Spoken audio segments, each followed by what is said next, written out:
안녕하세요. 달빛 지식방입니다. 조용한 밤의 결이 부드럽게 가라앉는 이 순간, 달빛처럼 은은한 호기심이 머무는 이곳에서 한 시대의 이야기를 책장을 넘기듯 천천히 펼쳐보려 합니다. 오늘 우리가 함께 걸어갈 여정은 십자군 전쟁입니다.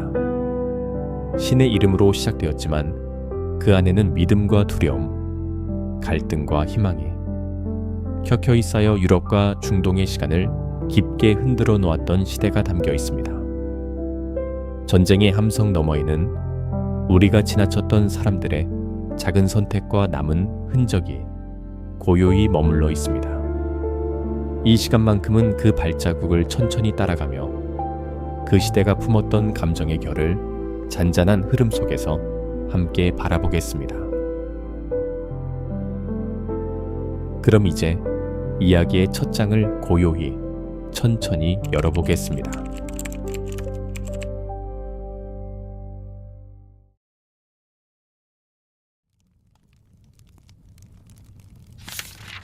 십자군의 탄생.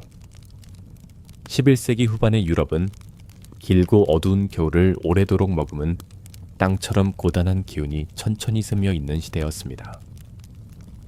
마을을 잇는 좁은 길가에는 말발굽 대신 고요한 바람만이 오갔고, 전쟁과 기근은 삶의 구석구석에 작은 균열을 남기고 있었습니다. 어떤 날은 굶주림이 사람들의 침묵을 무겁게 만들었고, 또 다른 날에는 이웃의 집에서 들려오는 울음이 삶이 얼마나 불안정한지 조용히 알려주곤 했습니다.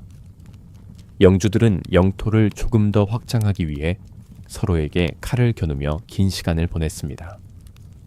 작은 성 하나, 돌로 쌓아올린 성벽 하나를 두고도 전투가 쉽게 벌어졌습니다. 전쟁은 그 시대에서 흔한 풍경이었지만 그 뒤에 남는 것은 언제나 폐허와 상실뿐이었습니다. 사람들의 마음속에는 묵직한 피로가 서서히 쌓여갔습니다. 그 속에서 사람들은 점점 구원이라는 단어에 귀를 기울이기 시작했습니다.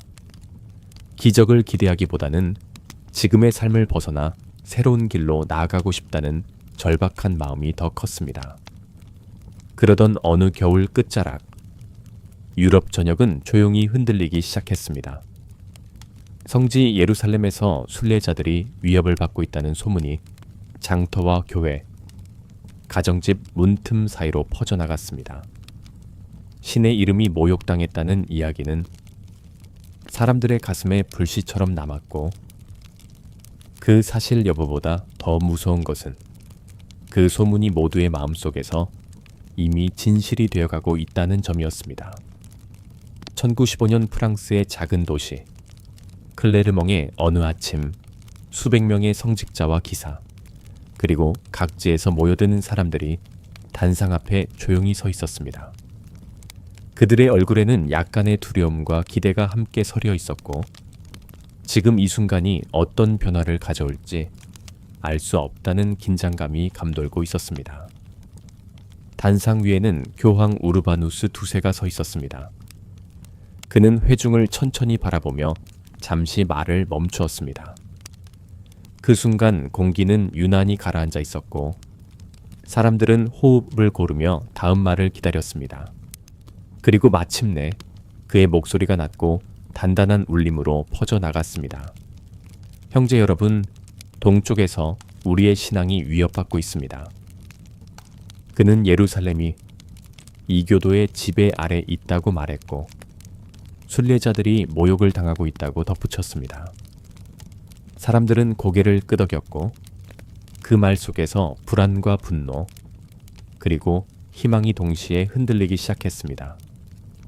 잠시의 정적, 그리고 교황의 마지막 문장이 조용히, 그러나 확실하게 떨어졌습니다. 일어나십시오. 신은 그것을 원하십니다. 그 순간 회의장의 어느 한 곳에서 작은 외침이 터져 나왔습니다.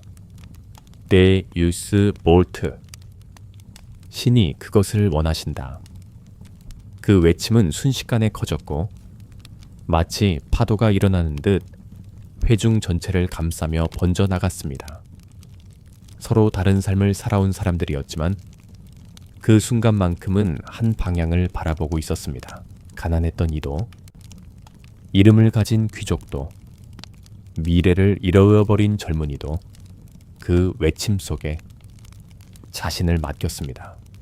그들에게 성지로 가는 길은 끝이 보이지 않던 절망을 이겨낼 마지막 기회처럼 느껴졌습니다.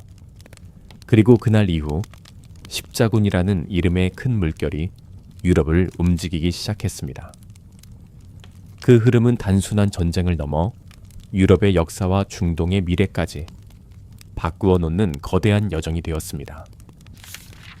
십자군의 부름이 유럽 전역을 흔들고 난 뒤 사람들은 자신들의 삶을 뒤로한 채 하나둘씩 길에 올랐습니다. 그 길은 낯설고 길었지만 그들에게는 지금의 절망에서 벗어날 수 있는 단 하나의 출구처럼 보였습니다. 작은 물결로 시작된 발걸음은 얼마 지나지 않아 거대한 강물처럼 불어나며 유럽의 풍경을 바꿔놓았습니다. 그 여정에는 군주와 기사만 있었던 것이 아니었습니다. 굶주린 농민과 신에게서 마지막 기적을 기다리던 이들, 오랫동안 마음속에 묻어두었던 죄를 씻고 새 삶을 바라고 떠난 이들까지 모두 불안한 마음을 품은 채 행렬 속에 섞여 있었습니다. 어떤 이는 신앙을 위해, 어떤 이는 새로운 땅을 위해, 또 어떤 이는 살아남기 위해 길을 떠났습니다. 사람들의 이유는 제각각이었지만 그 이유들이 모여 하나의 커다란 여정이 되어 흐르고 있었습니다. 그러나 그들이 마주한 현실은 결코 쉽지 않았습니다. 유럽을 떠나자마자 낯선 땅과 험한 산맥이 길을 가로막았습니다. 병을 치료할 약도 넉넉하지 않았고 식량은 하루가 멀다 하고 줄어들었습니다. 행렬을 따라다니는 전염병은 조용히, 그러나 확실하게 사람들을 약하게 만들었고 물 한 모금조차, 귀에져 가벼운 갈증도 곧 위험이 되었습니다. 걸음을 멈춘 사람들 중 많은 이들은 다시는 일어나지 못했습니다. 여정은 신앙의 여정이라기보다 생존을 위한 사투에 가까웠습니다. 그렇게 수년이 흐르고 마침내 그들은 예루살렘을 바라보는 언덕 위에 도착했습니다. 그 순간 길고 고단했던 여정 속에서 꺼져가던 희망이 다시 한번 조용히 타오르기 시작했습니다. 사막빛 도시의 지붕과 오래된 성벽은 햇빛을 받아 황금빛으로 반짝였고 멀리 보이는 도움의 곡선은 마치 오랜 시간 기다려온 끝에 모습을 드러낸 약속처럼 보였습니다.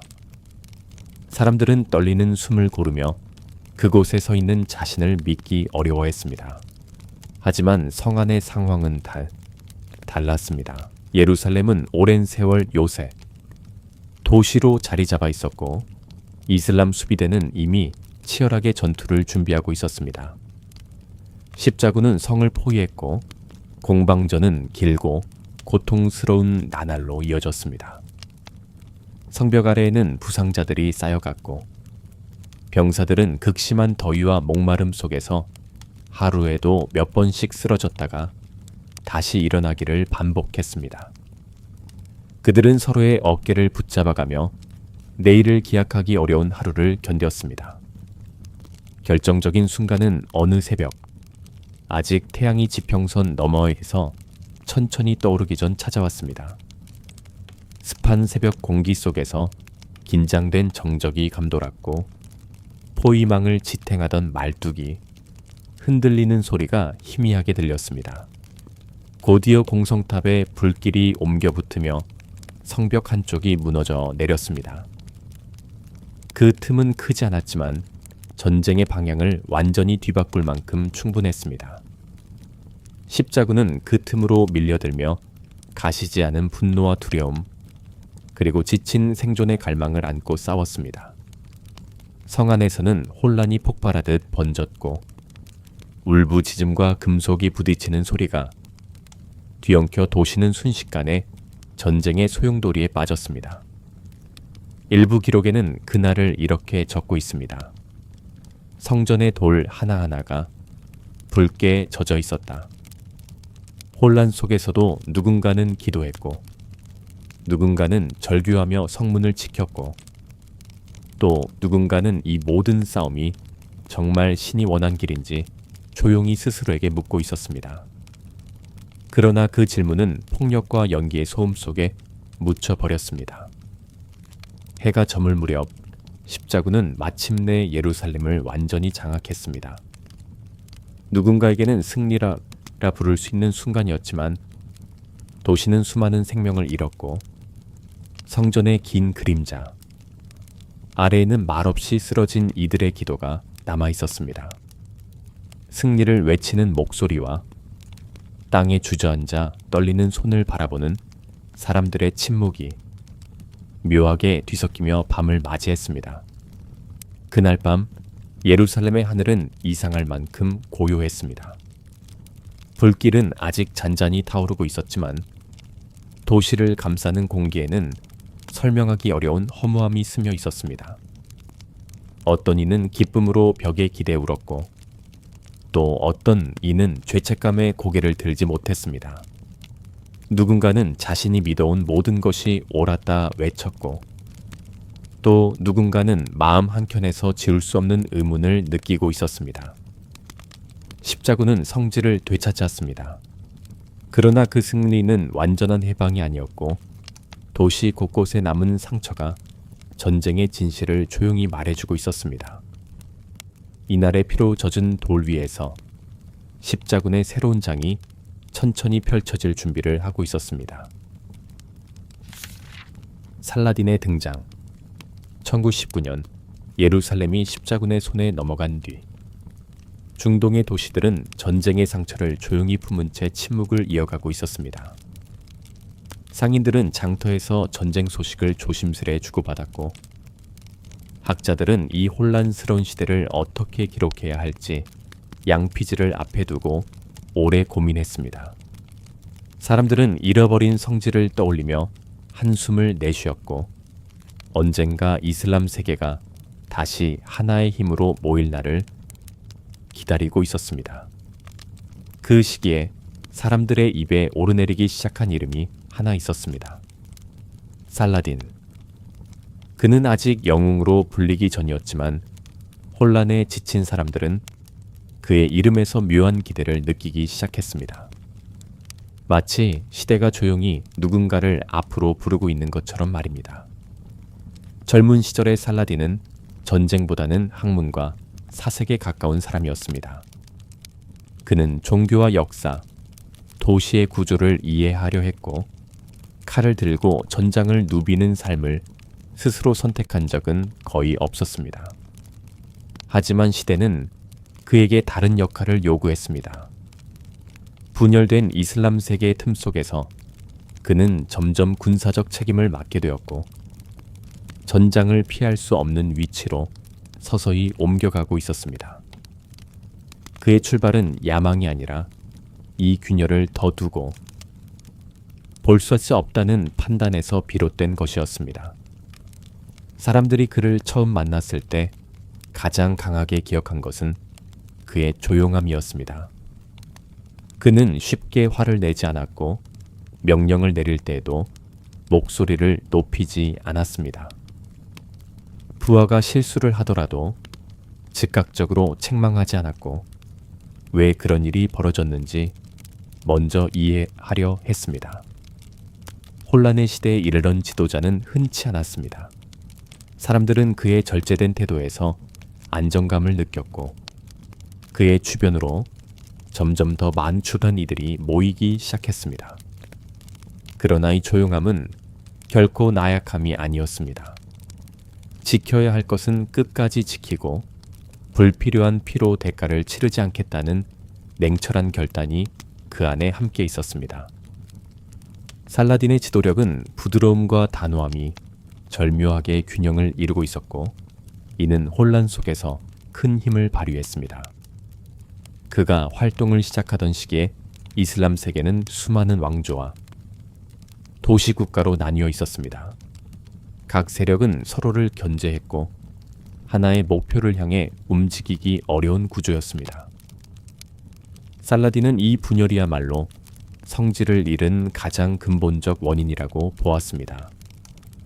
예루살렘을 되찾기 위해서는 먼저 내부의 갈등을 정리하고 힘을 모아야 했습니다. 그래서 그는 정복보다 통합에 더 많은 시간을 썼습니다.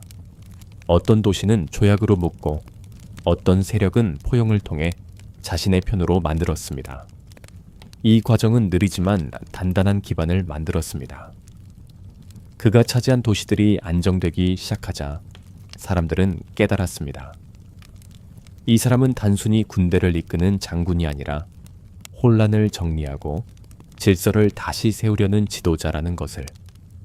살라딘의 명성은 전쟁터보다 일상 속에서 먼저 퍼져나갔습니다. 그는 적을 굶기지 않는다. 항복한 자를 함부로 대하지 않는다. 그는 자비의 가치를 믿는 사람이다. 이런 말들은 시장을 지나 가정집까지 도달했고 사람들은 그를 혼란 속에서 희미하게 떠오르는 등불처럼 바라보기 시작했습니다.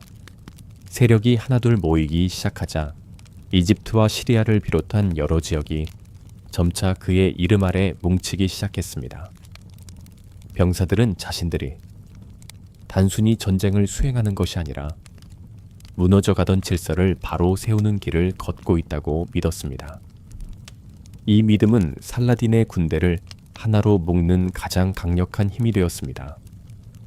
이 흐름이 어느 정도 자리를 잡은 뒤 살라딘은 오랜 고민 끝에 결심을 내립니다. 예루살렘을 되찾겠다고.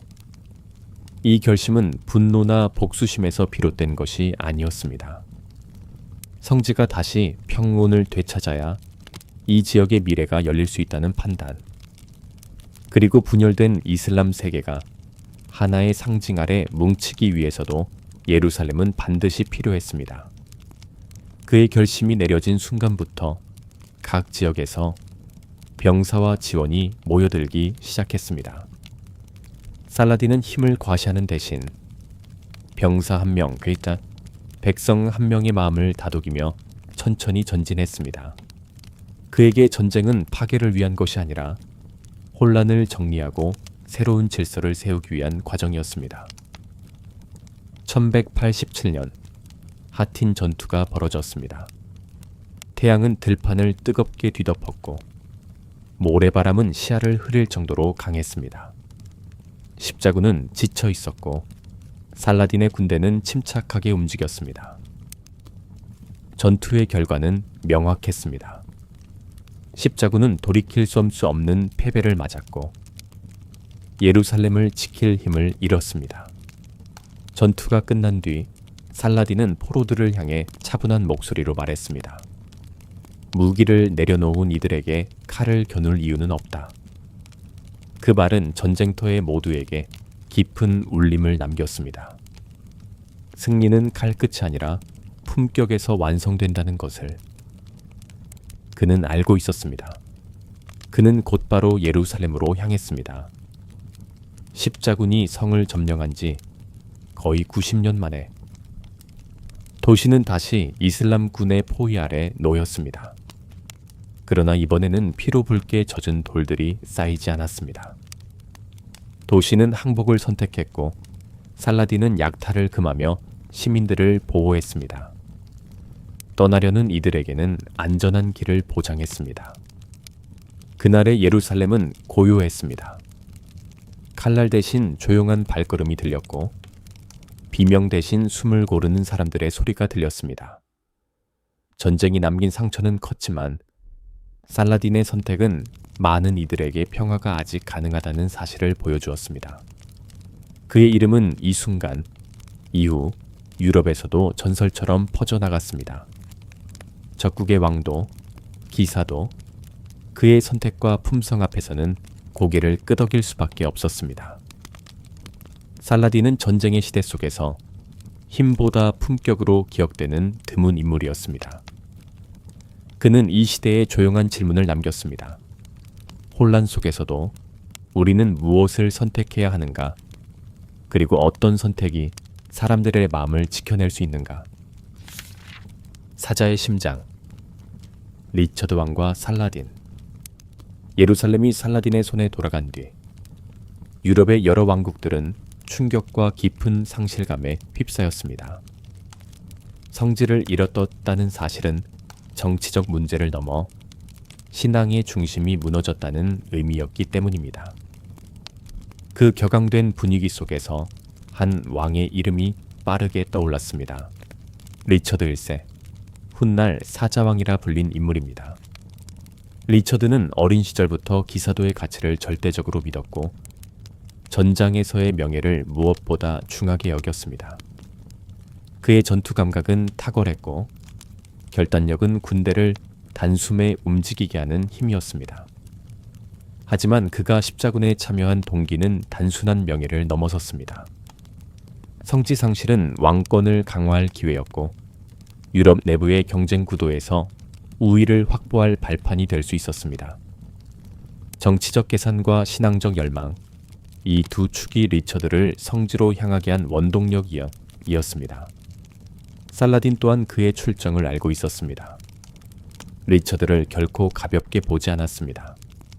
유럽 전역에서 그가 보여준 돌파력은 이미 알려져 있었고 살라딘은 새로운 전쟁이 이전보다 훨씬 더 치열해질 것임을 직감했습니다. 1189년 전후로 유럽 각지의 군대가 지중해로 향했고 리처드는 바다를 건너 성지에 도착하자마자 강한 존재감을 드러냈습니다. 그는 초기 전투에서 연달아 승리를 이끌며 요충지들을 하나씩 압박해 나갔습니다. 그의 공격은 빠르고 강했으며 전장은 그의 명성대로 사자의 기세로 뒤흔들렸습니다. 반면 살라딘은 전혀 다른 방식을 택했습니다. 병력을 한 번에 소모하는 전면전을 피했고 지형과 시간을 활용해 전투의 속도를 조절했습니다. 그는 이미 예루살렘을 되찾은 상황이었고 그 성과를 다시 잃지 않기 위해서는 지속 가능한 전쟁 전략이 필요하다는 것을 잘 알고 있었습니다. 두 사람은 여러 전장에서 서로를 마주했습니다. 그 중에서도 아르수프 전투는 상징적이었습니다. 그날 리처드는 놀라운 지휘력으로 승리를 거두었고 살라딘은 병력 손실을 최소화하며 질서 있게 후퇴했습니다. 이 전투는 두 장군의 성향을 가장 선명하게 드러냈습니다. 한 사람은 용맹한 돌파력, 다른 한 사람은 절제된 지휘와 인내. 전쟁이 길어질수록 두 사람 사이에는 묘한 존중이 싹트기 시작했습니다. 기록에 따르면 리처드가 병을 얻었을 때 살라딘이 의사를 보냈고 말이 부족해졌을 때 말을 보내주었다는 이야기도 전해집니다. 이러한 행동은 단순한 호의가 아니라 당대 기사도 정신과 이슬람의 관용 전통이 전장에서 서로를 인정하는 방식으로 드러난 것이었습니다. 그러나 존중이 곧 양보를 의미하는 것은 아니었습니다. 리처드는 예루살렘을 되찾고자 했고 살라딘은 지켜야 했습니다. 성지라는 단 하나의 목표를 두고 두 영궁은 서로 다른 세계관과 전략을 내세워 맞섰습니다. 전쟁이 수년 동안 이어진 뒤 리처드는 예루살렘을 향해 나아갈 기회를 안게 되었지만 마지막 순간에 결정을 바꾸었습니다. 병력 상황, 보급 문제, 그리고 유럽으로 돌아가 해결해야 할 정치적 압박이 그를 주저하게 했습니다. 점령하더라도 유지할 수 없다는 판단이었습니다. 살라딘 역시 전쟁을 무한히 이어갈 수는 없었습니다. 오랜 전쟁은 양측 모두를 소모시키고 있었고 그는 이제 무너져가는 균형을 다시 세워야 했습니다. 결국 두 사람은 타협을 선택했습니다. 순례자들의 안전을 보장하고 성지 일부 지역에 대한 접근권을 허용하는 협정이 체결되었습니다. 예루살렘은 살라딘의 손에 남았지만 리처드는 이를 명예로운 결말로 받아들였습니다. 이 장의 결말은 승리도 패배도 아닙니다. 두 전쟁 영웅이 서로의 능력과 품격을 인정하고 전쟁을 끝낼 시점을 정확히 이해했다는 기록입니다. 역사 속에서 리처드와 살라딘은 서로 다른 세계의 두 영웅으로 남아 있습니다. 한 사람은 사자의 용맹으로, 또 다른 사람은 관용과 절제로, 그리고 그들의 만남은 십자군 전쟁이 단순한 정복의 연속이 아니라 결정과 선택이 얽힌 깊은 이야기임을 말없이 보여주고 있습니다. 성전 기사단. 예루살렘이 1차 십자군의 손에 넘어간 뒤 성지를 향한 길은 열렸지만 그 땅은 여전히 위험했습니다. 순례자들은 도시를 왕래했지만 성 밖의 길에서는 약탈과 습격이 끊이지 않았습니다. 십자군 국가들은 내부 갈등과 부족한 행정력으로 인해 안전망을 제대로 구축하지 못하고 있었습니다. 이 혼란 속에서 성전 기사단이 태어났습니다. 그 시작은 놀라울 만큼 소박했습니다. 1119년 기사 몇 명이 예루살렘을 찾는 순례자들을 보호하기 위해 하나의 작은 공동체를 만들었습니다. 이들은 예루살렘 성전 주변을 거처로 삼았고 스스로를 그리스도의 가난한 전사들이라 부르며 기도와 금욕을 바탕으로 검을 들었습니다. 초기의 기사단은 화려한 군사 조직과는 거리가 멀었습니다. 그들은 수도승처럼 기도하고 군인처럼 싸우는 두 역할의 경계에 놓인 존재였습니다. 그러나 성지를 지키는 전사라는 상징성은 조직보다 훨씬 빠르게 유럽 전역으로 퍼져나갔습니다. 결정적인 변화는 교황의 승인을 통해 이루어졌습니다.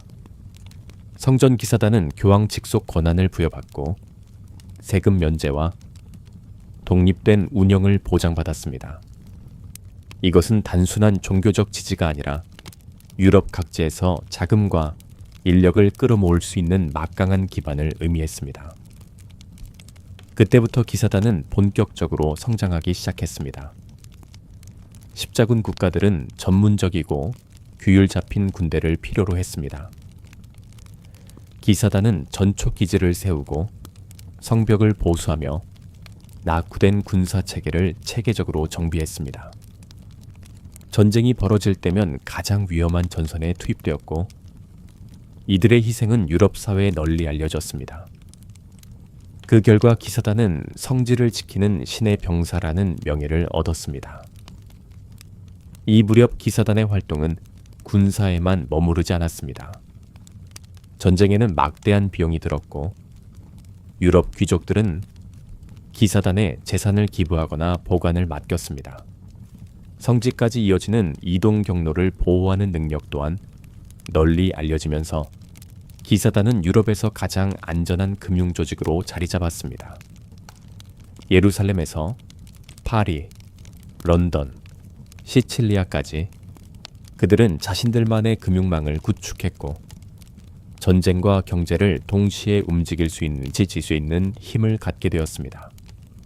그러나 이 힘은 점차 의심을 불러오기 시작했습니다. 군사 조직이면서 금융 조직이기도 한 성전 기사단은 왕권보다 부유하고 교황청의 통제를 벗어난 존재처럼 보이기 시작했습니다. 불만과 질투, 두려움이 조용히 쌓여갔습니다. 십자군 전쟁이 기울어가며 성지를 잃어버리자 기사단의 존재 목적은 희미해졌습니다. 그들이 가진 막대한 부와 유럽 전역에 걸친 금융망은 왕들에게는 매력적이면서도 위협적인 대상이었습니다. 특히 프랑스 왕 필리프 4세는 전쟁으로 인해 국가 재정이 바닥나자 기사단의 재산을 손에 넣을 기회를 엿보고 있었습니다. 결국 그는 정치적 압박과 종교적 명분을 섞어 기사단을 공격하기 시작했습니다. 1307년 프랑스 전역에서 기사단에 대한 대규모 체포령이 떨어졌습니다. 혐의는 이단과 비밀 결세였지만 실제로는 왕의 재정 문제와 권력 강화를 위한 결정이었습니다. 기사단은 결백을 주장했으나 고문과 협박 앞에서 그들의 목소리는 묻혀버렸습니다. 한때 성지를 지키던 전사들은 이제 자신을 지킬 힘조차 잃은 채 오무차자의 채 역사의 가장 어두운 순간을 맞이했었음보 본반이다. 1312년 교황청은 정치적 압력 속에서 결국 성전 기사단을 해산했습니다.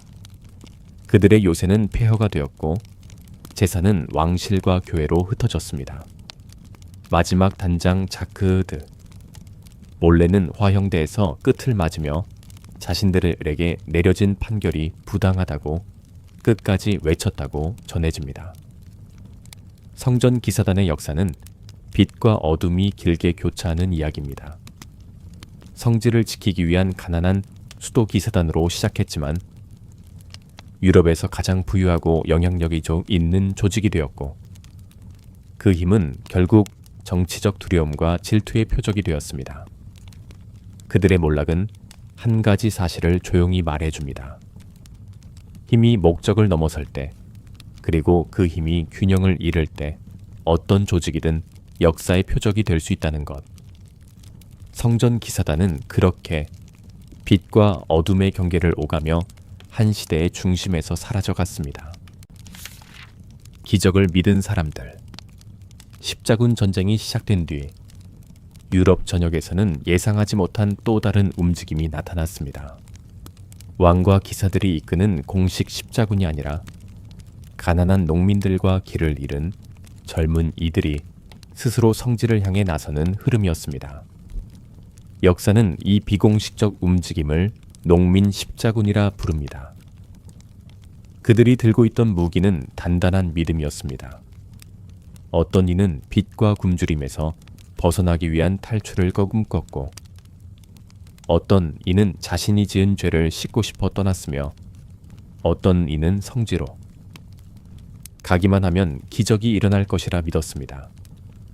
교회가 내세운 참회하면 모든 죄가 용서된다는 약속은 지친 사람들의 마음을 강하게 흔들었습니다. 농민들은 정규군처럼 준비된 상태가 아니었습니다. 그들은 일정한 지휘 체계도 충분한 식량도 공성 장비도 없었습니다. 하지만 절망의 끝에서 붙잡은 희망은 때로는 현실보다 더 강한 동력이 되었습니다. 수천 명이 서로를 따라 길에 올랐고 이 행렬은 단순한 종교적 움직임이 아니라 유럽 사회의 구조적 고통이 표면 위로 떠오른 결과였습니다. 그러나 이들의 여정은 시작부터 어려움에 부딪혔습니다. 농민 십자군은 지나던 지역에서 식량을 구하기 위해 때로는 약탈을 벌이기도 했고 도시의 경비대와 충돌하거나 지나친 폭력으로 현지인의 반발을 사기도 했습니다. 지휘관 없이 뭉친 대규모 인파는 통제가 불가능했고 각기 다른 이유로 모인 사람들은 위기 상황에서 쉽게 흩어졌습니다. 더 큰 문제는 그들의 경로였습니다. 성지로 향하는 길은 훈련된 기색에도 위험했지만 농민들에게는 생존 자체가 어려웠습니다. 식량은 부족했고 강을 건너거나 국경을 넘는 일도 쉽지 않았습니다. 결국 많은 이들이 도중에 병으로 쓰러졌고 산악길과 사막 기후는 그들을 조용히 소모시켜 갔습니다. 이 비극적인 흐름은 시간이 지나며 또 다른 형태로 변합니다. 유럽 곳곳에서 아이들이 성지를 되찾을 것이라는 소문이 퍼지기 시작했습니다. 어른들이 해결하지 못한 문제를 순수한 마음을 가진 아이들이 해결할 것이라는 이야기였습니다. 이전 십자군의 잔혹함에 실망한 사람들은 무력보다 순수한 믿음이 신의 마음을 움직일 것이라 믿었습니다. 1220년 전후 12살에서 14살 정도의 아이들이 중심이 되어 자주더 성지를 향해 걷기 시작했습니다. 몇몇 기록은 이 움직임이 실제보다 과장되었다고 말하지만 그 시대가 품고 있던 불안과 희망을 그대로 보여준 사건임은 분명합니다. 굶주림과 기도 속에서 자라던 아이들에게 성지를 되찾는다는 말은 현실적 판단보다 더 강한 목표가 되었습니다. 문제는 이 움직임의 배경이 신앙의 순수함만이 아니었다는 점입니다.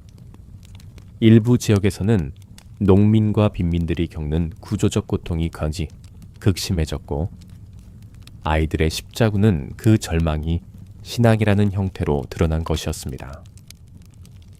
어른들이 제시하지 못한 희망을 아이들이 대신 품어야 했던 시대였습니다. 그러나 이들의 여정은 시작부터 비극이었습니다. 아이들은 길에서 굶주리고 병을 얻었으며 장거리 이동을 견딜 체력도 갖추지 못했습니다. 어떤 경우에는 상인들이 이 아이들을 속여받아 건너로 데려간 뒤 노예로 팔아넘겼다는 기록도 전해집니다.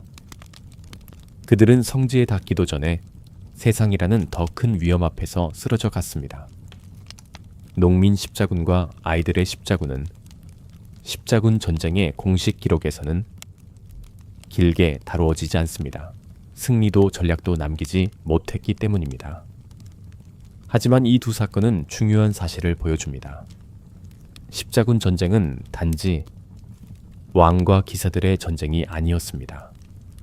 그 시대를 살던 평범한 사람들, 가난했던 농민들, 희망을 잃은 젊은이들, 그리고 제대로 어른이 되기도 전에 현실을 떠안았던 아이들까지 모두가 시대의 소용돌이에 휘말렸습니다. 그리고 이 잊히기 쉬운 행렬의 끝에는 한 가지 질문이 남습니다. 사람들은 무엇을 잃고 있었기에 그 먼 성지로 향하는 길에서조차 희망을 찾고자 했을까? 농민과 아이들이 남긴 발자국은 십자군 전쟁이 남긴 가장 조용하지만 가장 깊은 상처였습니다. 200년 전쟁 이후의 세계, 십자군 전쟁이 시작된 지 200년이 흘렀습니다. 유럽과 이슬람 세계는 이 긴 시간 동안 수많은 전투를 치르며 변했고, 초기의 성지를 되찾겠다는 열망으로 불탔던 신앙적 목표는 세대를 거치며 점점 흐릿해지고 있었습니다. 이 마지막 시기에는 전쟁을 이끌던 동력이 종교적 이상이 아니라 정치와 경제, 그리고 권력의 이해관계로 옮겨가고 있었습니다. 첫 번째 원정에서 예루살렘을 차지한 뒤 유럽은 그 땅을 오래 유지할 기반을 갖추지 못했습니다. 새로 세워진 십자군 국가들은 내부 갈등으로 분열되었고, 각 왕국은 서로의 영향력을 뒤집어먹은 견제하며 일치된 방어 전략을 세우지 못했습니다.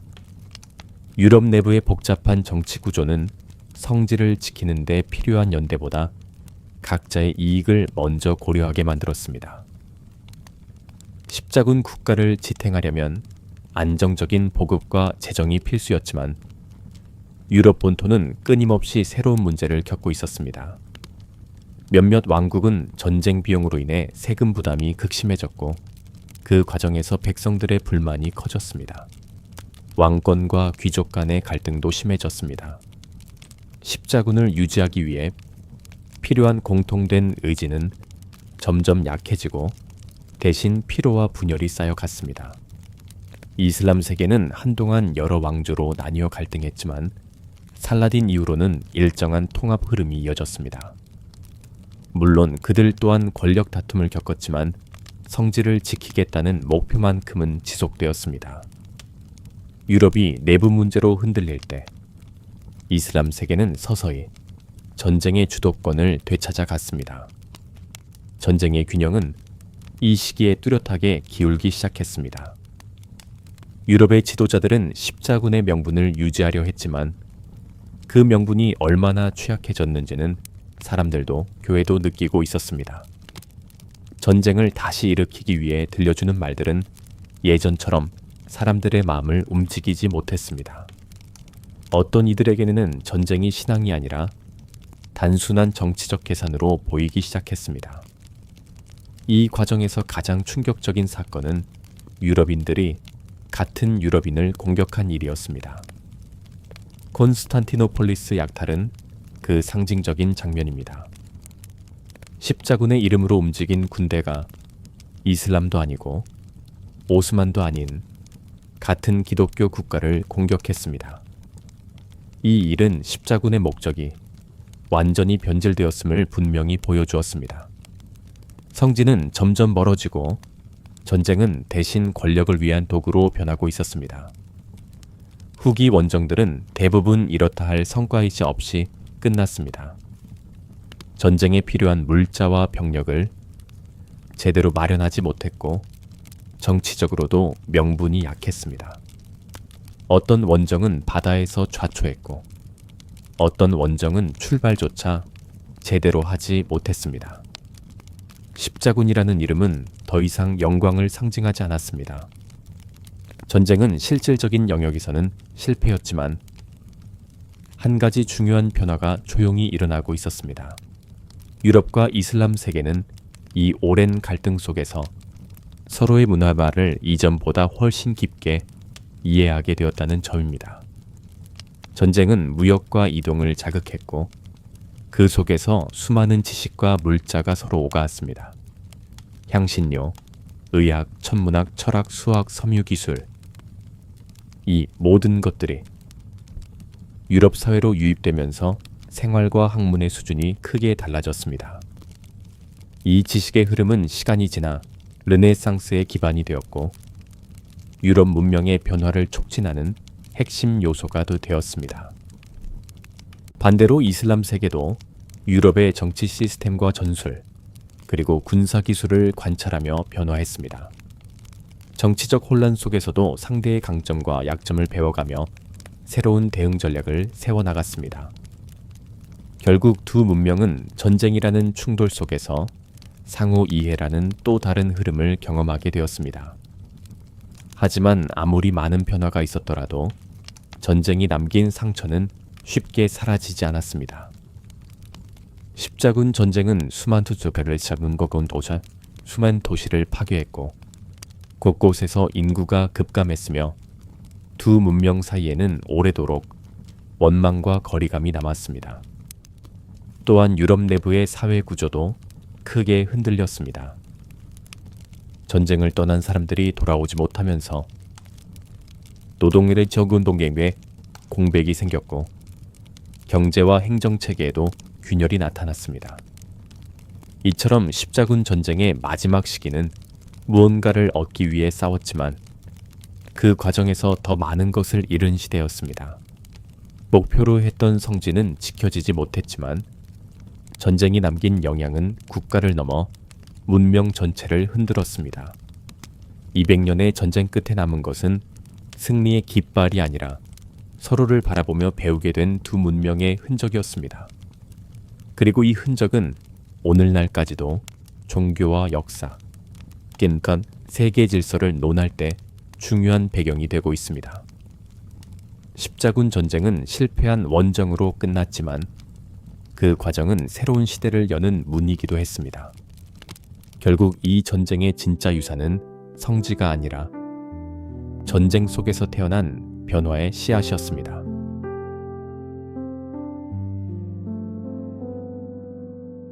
오늘도 함께 해주셔서 감사합니다. 십자군의 긴 여정은 때로 무겁고 아픈 역사의 조각들이었지만 이 시간이 여러분께는 조용한 사유와 휴식이 되었길 바랍니다. 달빛 지식방은 언제나 밤의 고요 속에서 편안하게 들을 수 있는 이야기를 준비하고 있겠습니다. 다음 시간에도 차분한 마음으로 다시 찾아뵐게요.